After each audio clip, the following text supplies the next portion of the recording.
Assalamualaikum warahmatullahi wabarakatuh. Saya Lola Asrianti. Di sini kami akan menjelaskan tentang reksadana dan obligasi yang akan dijelaskan kedua rekan saya, yaitu Kirana Ismianti dan Sapa Maharani.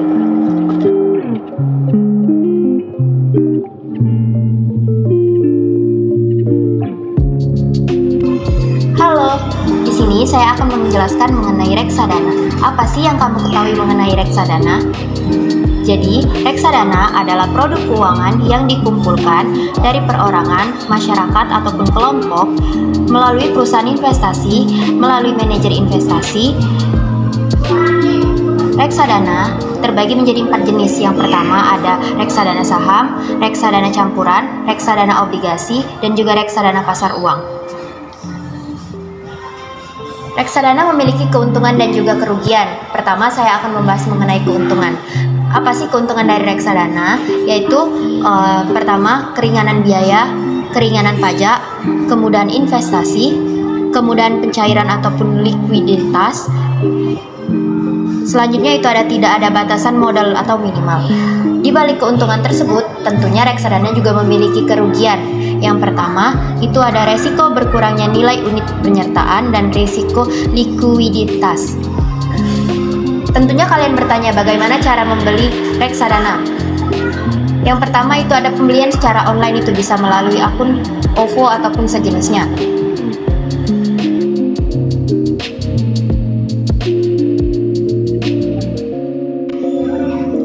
Selanjutnya, reksadana memiliki beberapa jenis transaksi. Yang pertama itu ada pembukaan rekening, yang kedua pembelian unit penyertaan atau UP, selanjutnya yang ketiga ada penjualan kembali UP, yang keempat pengalian investasi.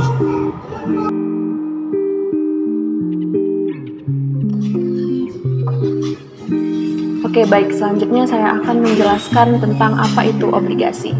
Jadi obligasi ini merupakan surat hutang yang dikeluarkan oleh pemerintah pusat, pemerintah daerah, pemerintah negara lain ataupun pemerintah negara asing yang dibeli oleh sejumlah masyarakat, individu ataupun manajer perusahaan investasi yang dikelola oleh manajer investasi.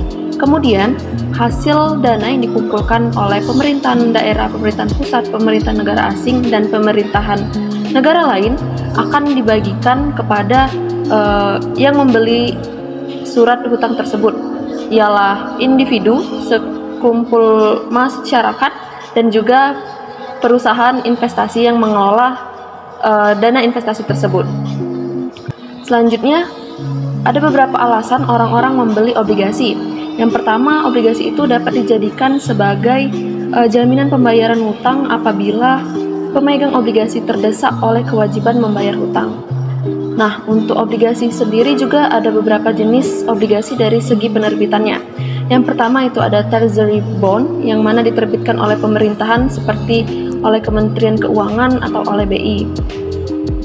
Kemudian juga ada corporate bond, yang mana diterbitkan oleh perusahaan yang resikonya cukup tinggi apabila perusahaan mengalami risk default atau resiko gagal bayar.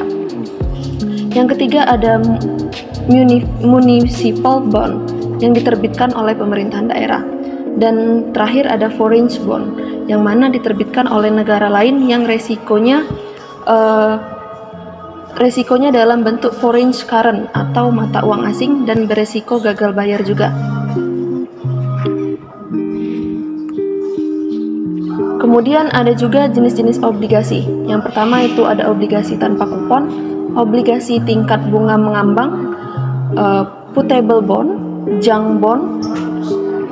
Nah, itu tadi beberapa jenis obligasi yang kita temui di Indonesia dan di negara lain.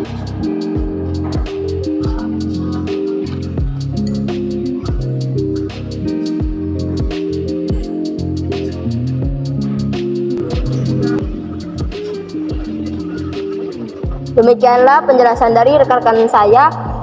Maaf apabila ada salah kata. Wassalamualaikum warahmatullahi wabarakatuh.